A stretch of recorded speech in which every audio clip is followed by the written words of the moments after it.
ધોરણ 7ની અંદર simple present tense ના આપણે 3 પાર્ટ જોયા. આજે ચોથો પાર્ટ આપણે જોઈશું. અહીંયા લખેલું છે write the sentences as shown in the example. એનો મતલબ એમ થાય કે સેન્ટેન્સીસ લખો, પરંતુ જોઈને, શું જોઈને? ઇન ધ એક્ઝામ્પલ એટલે કે ઉદાહરણમાં જોઈને તમે સેન્ટેન્સીસ લખો. તો આપણે એક એક્ઝામ્પલ જોઈ લઈશું. વી લર્ન ગુજરાતી, પણ ગુજરાતીની જગ્યાએ બ્રેકેટમાં લખ્યું છે હિન્દી લખો. ખરેખર હિન્દી છે નહીં, ગુજરાતી જ છે, પણ આપણે હિન્દી લખવાનું છે એટલે આપણે નેગેટિવ સેન્ટેન્સ બનાવવું પડશે. અને નેગેટિવ સેન્ટેન્સ માટે આપણે વી જોડે લખવું પડશે ડુ નોટ, પછી લખવાનું લર્ન, અને ગુજરાતીની જગ્યાએ શું લખવાનું છે? હિન્દી. મારે તમને એ કહેવું છે કે ડુ અને ડઝ, આ ડુ અને ડઝનો ઉપયોગ શેના માટે થાય? તો સિમ્પલ પ્રેઝન્ટ ટેન્સમાં ડુ અને ડઝનો ઉપયોગ એક તો ક્વેશ્ચન બનાવવા માટે થાય અને એક નેગેટિવ સેન્ટેન્સ બનાવવા માટે થાય. ગ્રામર છે આમ બધું આવડી જાય, પણ જ્યારે ભેગું થાય ત્યારે આપણે જે નક્કી કરવું પડે કે આને કઈ રીતે લખાય. તો ડુ અને ડઝ એ સિમ્પલ પ્રેઝન્ટ ટેન્સમાં ક્યારે વપરાય? જ્યારે ક્વેશ્ચન કે નેગેટિવ સેન્ટેન્સ બનાવવાનું હોય ત્યારે. તો ચાલો આપણે સરસ મજાના અહીંયા સેન્ટેન્સ બનાવીશું. પહેલા તો અહીંયા ઇંગ્લિશ છે ને ઇંગ્લિશની જગ્યાએ આપણે ગુજરાતી લખવાનું છે. તો ઇંગ્લિશ આપણે ચેકી નાખીશું અને એની જગ્યાએ આપણે ગુજરાતી જ લખીશું. એની કોઈ ચિંતા કરવાની નથી. હવે આપણે આગળ વધીએ. મિસિસ લખ્યું છે તો આપણે લખી દઈશું મિસિસ, પછી લખીશું વ્યાસ. હવે મિસિસ વ્યાસ એ આવે સીમાં. અને ડઝ ક્યારે વપરાય? જ્યારે હી, સી અને ઈટ આવે ત્યારે ડઝ વપરાય, બાકી બધામાં ડુ વપરાય. તો મિસિસ વ્યાસ એ સી છે તો સી જોડે આવશે ડઝ, અને ડઝ પછી આવશે નોટ. અને આગળ જ મેં તમને ત્રીજા ભાગમાં કીધું હતું જ્યારે ડઝ આવે ત્યારે આ ઈએસ નીકળી જાય. તો બાકી શું રહેશે? ટીચ. અને ટીચ પછી આપણે અસ લખવાનું છે. અસ લખ્યા પછી ઇંગ્લિશ નથી લખવાનું, એની જગ્યાએ લખવાનું છે ગુજરાતી. ગુજરાતી ભાષા છે એટલે પ્રોપર નાઉન છે એટલે એનો પહેલો લેટર કેપિટલ આવશે. અહીં લખ્યું છે ચેસ, અને ચેસની જગ્યાએ આપણે લખવાનું છે ફૂટબોલ. અહીં લખેલું છે ધ બોયઝ, તો આપણે લખીશું ધ બોયઝ. જો એક બોય હોત ને તો હી આવતું, અને હી આવે તો આપણે ડઝનો ઉપયોગ કરતા. પણ ઘણા બધા છોકરાઓ છે એટલે એની જગ્યાએ આપણે વાપરીશું ડુ. ડુની જોડે આવે નોટ, અને પછી લેવાનું છે પ્લે, અને પ્લે પછી ચેસની જગ્યાએ આપણે શું લખીશું? ફૂટબોલ. તો એ આપણે અહીંયા લખવાનું છે ફૂટબોલ. તમે જોઈ શકો છો ખૂબ જ સરસ આપણો અહીંયા વિડીયો ચાલી રહ્યો છે, અને તમને આ બધામાં ખબર પડતી જશે કઈ રીતે કરવાનું છે. આપણી જોડે અહીંયા અત્યારે બેઠા છે શ્રેયસભાઈ, અને શ્રેયસભાઈ હવે આ સેન્ટેન્સ બનાવશે સોહમથી. તો બોલો શ્રેયસભાઈ, શું લખીશું આપણે? સોહમ. યસ, સોહમ. ચલો, સોહમ જોડે ડુ વપરાશે કે does? Does. Does. Very good. તો અહીંયા લખીશું ડઝ, પછી લખીશું નોટ. હવે ગોઝ છે તો આપણે શું કરીશું? ઈએસ ને કાઢી નાખીશું, કારણ કે ડઝ લખેલું છે માટે. આપણે લખીશું ગો, પછી લખીશું ટુ, પણ સ્કૂલની જગ્યાએ આપણે શું લખવાનું છે? સ્કૂલની જગ્યાએ આપણે લખવાનું છે માર્કેટ. શ્રેયસભાઈ થોડા કન્ફ્યુઝ થઈ જાય છે બબ્બે મિનિટે. શું થઈ જાય છે? કન્ફ્યુઝ થઈ જાય છે શ્રેયસભાઈ. તો આપણે ફરીથી એમને પૂછીશું શ્રેયસભાઈને આગળ. ચલો હવે આ સેન્ટેન્સ બનાવો. બોલો. They yes. ધે પછી clean ક્લીન ના આવે. પાછા ભૂલ કરી. નેગેટિવ સેન્ટેન્સ બનાવવાનું છે. તે જોડે વપરાશે ડુ નોટ. પછી આવશે ક્લીન. ક્લીન જોડે આવશે ધ. પણ આપણે હાઉસની જગ્યાએ શું લખીશું? ગાર્ડન. તો હાઉસની જગ્યાએ આપણે લખીશું ગાર્ડન. આગળ હવે ફરીથી આપણે ટ્રાય કરાવીશું શ્રેયસભાઈને કે કેવું બોલે છે પોતે. આપણે એને હજી એક મોકો આપીશું શ્રેયસભાઈને. ચલો બોલો તો. આઈની જોડે શું લખું? આની જોડે ડુ આવે કે ડઝ આવે? ડુ આવે. Very good. તો ડુ પછી નોટ પછી આખું એમને એમ જ લખવાનું છે હવે. Go for a walk in the મોર્નિંગની જગ્યાએ આપણે લખીશું ઇન ધ ઇવનિંગ.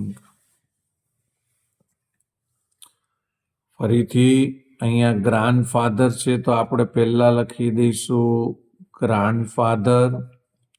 દાદા છે હીમાં આવશે એટલે એમની જોડે શું વપરાશે? ડઝ. પછી નોટ. ડઝ વાપર્યું છે એટલે આ એસ નીકળી જશે.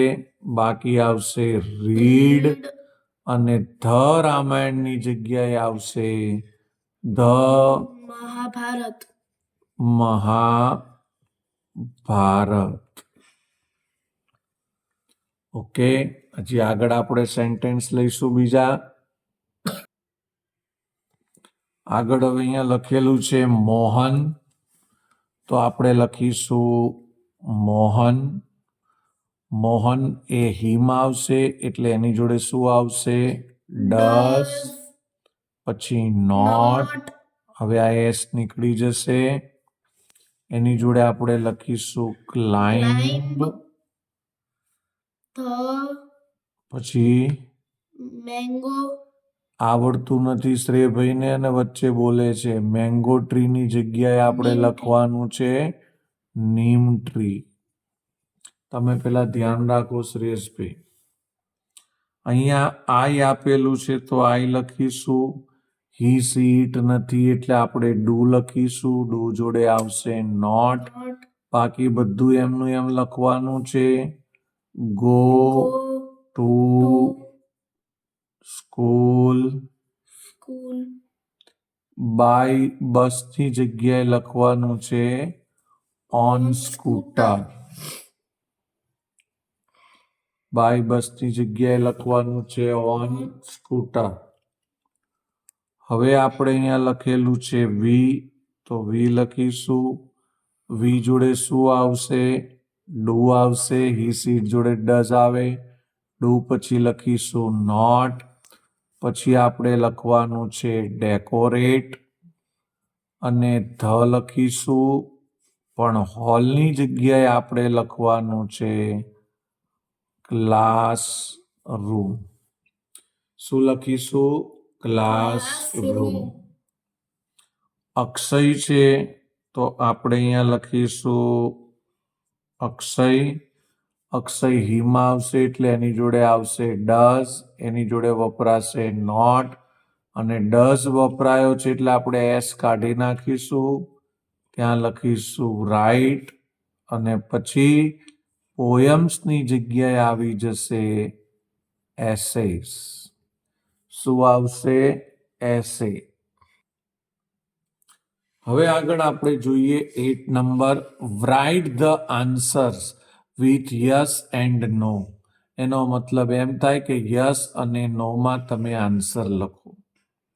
એક એક્ઝામ્પલ જોઈશું. Does mister Dave play tennis? શું મિસ્ટર દવે ટેનિસ રમે છે? તો પહેલા આપણે લખવાનું યસ, પણ મિસ્ટર દવેની જગ્યાએ આપણે લખવાનું છે હી, કારણ કે મિસ્ટર દવે આવે છે હીમાં. તો હી પછી લખવાનું પ્લે. હમણાં જ વાત થઈ હી સીટ હોય તો પછી V1 જે છે ક્રિયાપદ છે એમાં એસ કે યસ આવે. પ્લે છે તો એની પાછળ એસ આવશે અને પછી ટેનિસ લખેલું છે. કોની પાછળ એસ આવે ને કોની પાસે યસ આવે એની વાત આપણે પાર્ટ 1માં કરેલી છે સિમ્પલ પ્રેઝન્ટ ટેન્સની. એ પાર્ટ 1 તમે જોઈ લેશો. હવે આપણે જ્યારે નો થી સેન્ટેન્સ બનાવીએ તો નો લખવાનું, હી જ લખીશું. ડઝ નોટને શોર્ટમાં કહેવાય ડઝન્ટ, અને પછી ડઝ લખ્યું છે એટલે અહીંયા એસ નીકળી જશે અને બાકી રહેશે પ્લે અને લખીશું ટેનિસ. અહીંયા હું તમને વાત કરું છું કે ડુ નોટ લખેલું હોય તો એને શોર્ટમાં કહેવાય છે ડોન્ટ. ડઝ નોટ લખેલું હોય તો એને શોર્ટમાં કહેવાય છે ડઝન્ટ. તો ચાલો હવે આપણે સેન્ટેન્સ બનાવીશું. અહીંયા લખેલ છે do the children play in the garden. તો પહેલા આપણે બનાવીશું નો થી, તો લખું છું હું નો. ચિલ્ડ્રન ઘણા બધા છે એટલે આપણે એની જગ્યાએ લખીશું ધે, અને હી સી ઇટ ના હોય એટલે શું આવે ડુ, પણ ડુ નોટનું આપણે શોર્ટ ફોર્મ લખીશું ડોન્ટ. હમણાં જ મેં વાત કરી કે ડુ નોટ જે છે એ ડુ નોટનું શોર્ટ ફોર્મ શું થાય ડોન્ટ, તો એ આપણે લખીશું. ત્યારબાદ બાકી એમને એમ લખવાનું છે જે આપેલું છે તે. પ્લે લખીશું, ઇન ધ ગાર્ડન લખીશું, in the garden, full stop. No થી બનાવ્યા પછી આપણે સેન્ટેન્સ બનાવીશું યસ થી. યસમાં આપણે ધે લખીશું. આ ડોન્ટ જતું રહેશે, બાકી રહેશે માત્ર પ્લે ઇન ધ ગાર્ડન. ધ્યાન રાખશો તો ખબર પડશે, ખૂબ જ સહેલું છે. જો માત્ર તમે ધ્યાન આપશો તો તમે ફટાફટ સેન્ટેન્સો બનાવી શકશો. આગળ ધ્યાન રાખજો.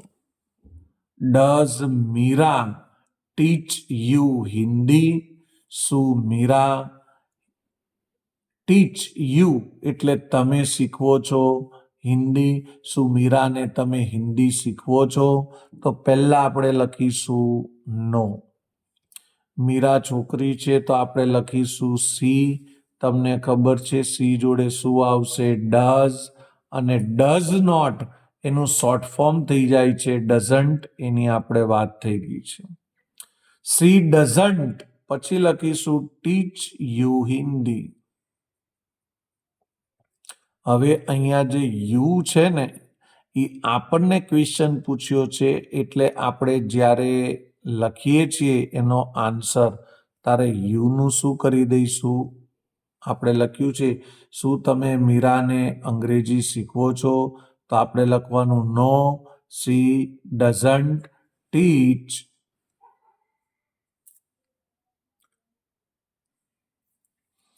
યુ છે, યુનું થઈ જશે મી અને પાછળ લખીશું આપણે હિન્દી. આનું થોડું ગુજરાતીમાં ફેરફાર થશે. Does Meera teach you Hindi? શું મીરા તમને હિન્દી શીખવે છે? આપણે લખ્યું ના નો, સી ડઝન્ટ ટીચ મી હિન્દી. ના, તે મને હિન્દી શીખવતી નથી. યુનું મી કરીશું. નો પછી આપણે અહીંયા લખીશું યસ. સી પણ લખીશું, ડઝન્ટ નહીં લખાય, પણ ટીચ લખીએ છીએ એમાં પાછળ ડઝ નીકળી જાય તો એસ કે યસ આવે. પાછળ CH છે તો આપણે ES લગાડીશું. પછી આવશે મી અને પછી આવશે હિન્દી. વારંવાર કહું છું ગ્રામરમાં એક સેન્ટેન્સ લખો તો કેટલું બધું આપણે ધ્યાન રાખવું પડે. ટીચની પાછળ CH હોય તો ES કેવી રીતે આવે એ આપણે સિમ્પલ પ્રેઝન્ટ ટેન્સના પાર્ટ 1માં શીખી ગયા છીએ. આગળ જોઈશું. અહીંયા લખેલું છે do they go to the market. શું તેઓ બજારમાં જાય છે? ગો એટલે જવું. શું તેઓ બજારમાં જાય છે? તો આપણે લખીશું પહેલા નો, પછી લખીશું ધે જોડે શું આવે? ડુ નોટ નું શોર્ટ ફોર્મ ડોન્ટ. બાકી બધું એનું જ આપણે લખીશું ગો ટુ ધ માર્કેટ અને ફૂલ સ્ટોપ. હવે નોની જગ્યાએ આપણે જો યસથી સેન્ટેન્સ બનાવીએ તો ધે લખવાનું છે, ડોન્ટ લખવાનું નથી, અને બાકીનું પાછળ જે લખેલ છે એ એમનું એમ આપણે લખી દેવાનું છે જોઈને જ. એમાં કોઈ ફેરફાર કરવાનો નથી. સરસ મજાના ઉપરા ઉપરી સેન્ટેન્સો આપણે લખીએ છીએ. તમને પણ મજા આવવી જ જોઈએ ભણવામાં. આગળ તમે ધ્યાન રાખશો. Do we win the match. શું અમે મેચ જીતી ગયા? તો આપણે લખીશું નો, અને વી હી સીટ હોય તો ડઝ આવે. અહીંયા વી જોડે ડુ છે તો આપણે લખીશું don't. No don't win the match. શું આપણે મેચ જીતી ગયા? ના, આપણે મેચ જીત્યા નથી. અને નોની જગ્યાએ પછી જો યસ લખી દઈએ તો વી લખવાનું, ડોન્ટ નહીં લખવાનું, અને પાછળ લખવાનું વિન ધ મેચ. અહીંયા આપણી એક ભૂલ થઈ ગઈ છે. ક્વેશ્ચન માર્ક ના આવે, ફૂલ સ્ટોપ આવે. ક્વેશ્ચન આપણે નથી બનાવતા, આપણે નેગેટિવ બનાવીએ છીએ અને પોઝિટિવ એટલે યસ બનાવીએ છીએ. હવે લખીશું આગળ આપણે does Rashmi like this house. શું રશ્મિને ધીસ હાઉસ આ ઘર લાઈક ગમે છે? તો આપણે લખીશું નો. રશ્મિ એ છોકરી છે, અહીં કોમા કરવાનું નહીં ભૂલવાનું, એટલે એના માટે આપણે સી લખીશું રશ્મિ માટે.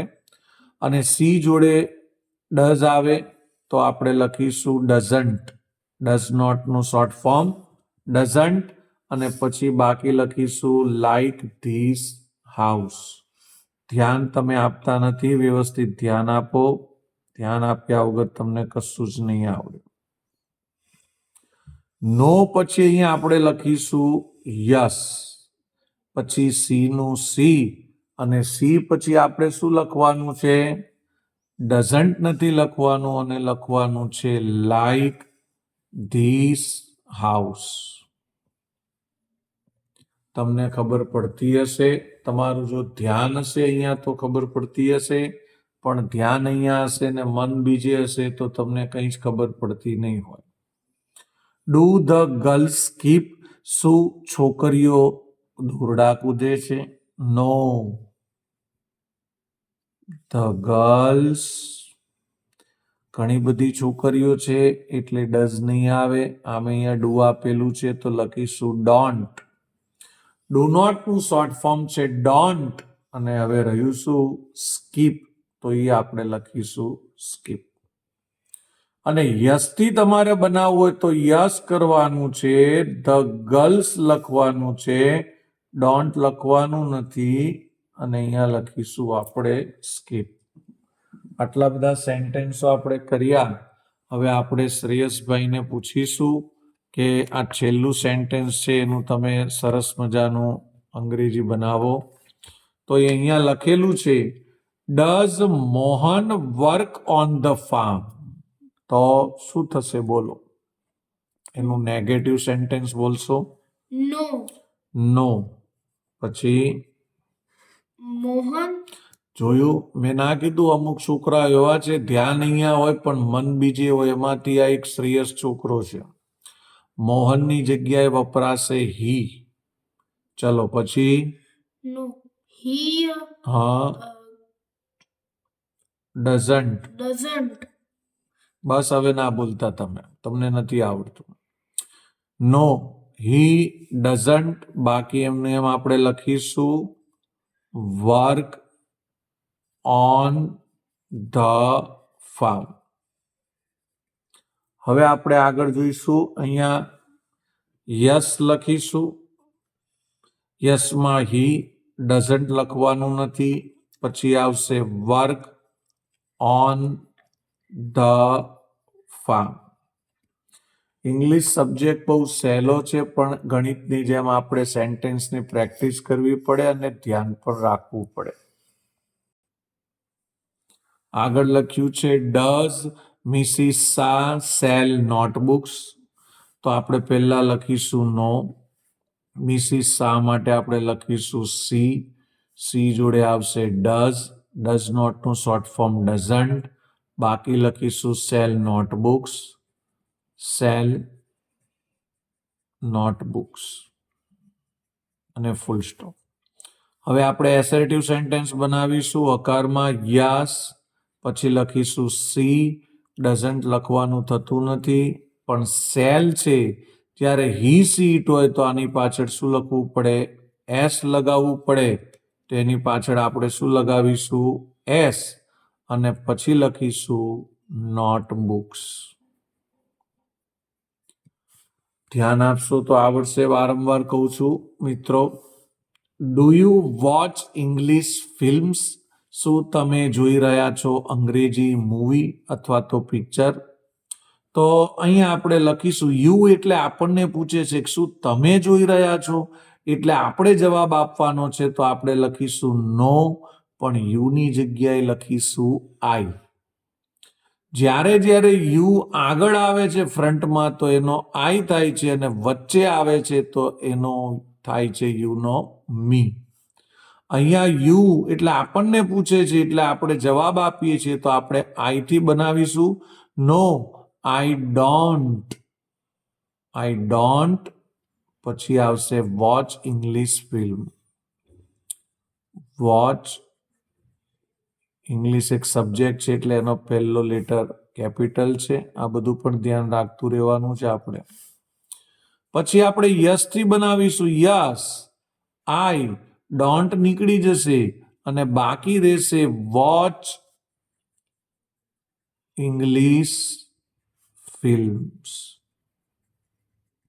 સરસ મજાના સેન્ટેન્સો બને છે, તમારે ધ્યાન રાખતું રહેવાનું છે.